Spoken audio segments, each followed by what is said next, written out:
Hello guys, welcome to my channel. In last two previous videos, we have seen how to insert a record in SQLite database using Room API, and in previous video we have seen how to display record from the SQLite database using Room API. In this video we are going to learn how to update record from SQLite database using Room API. For that we have to create a assertion annotation update, and we have to create a method void update record, and here we have to pass the object of the user class, means the table which we are going to update. So this is the method which we have to call, means declare. Now for updating a record we have to make a coding of update button dot set on click listener, then new on click listener. Here we have to make a coding. So on the basis of primary key is a user ID in our database. This user ID is a primary key. So on the basis of user ID, we will update the record. So how we will update? Now see, uh, if we, for example, first of all, we have to create a object of user class.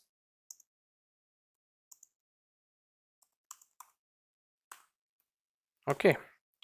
Now we have to get the user ID in integer form from the DB database, from the user ID. Get text. So user ID equal to UID dot get text dot to string, and we have to convert this into integer by using integer dot parseInt.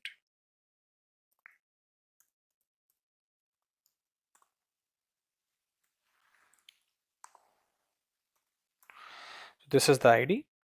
Now we have to use this class, and we have to set the user ID for which we want to change the information. User ID, I want to update information for this user ID, and what information I want to change?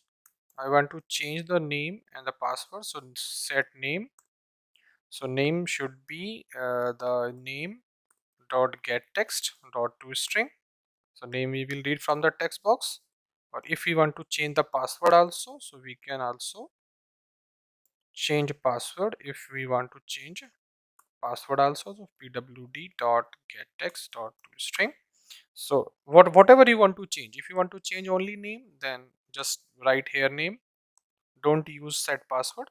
But if you want to change the password also, then you have to use this. Now within a try and catch. In catch we have to use SQL constant, light constant exception, ex exception, and if error comes, so error will be displayed in a method which we have declared earlier. So we say error, and method will be displayed in error will be displayed in this method like this. Now here we have to call db dot this update record, and here we have to pass the user information which we have already created here, and now we have to display message that your code has been inserted successfully. So display message information, then record updated. Just simple. Now it's ready. We have to test again. So it take little bit of time. So now information, if I click on this, now information is available. Just like 123 ID, the name of 122 ID and 123 ID is same.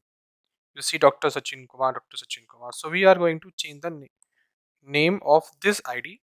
This name should be, maybe we say Rahul Kumar.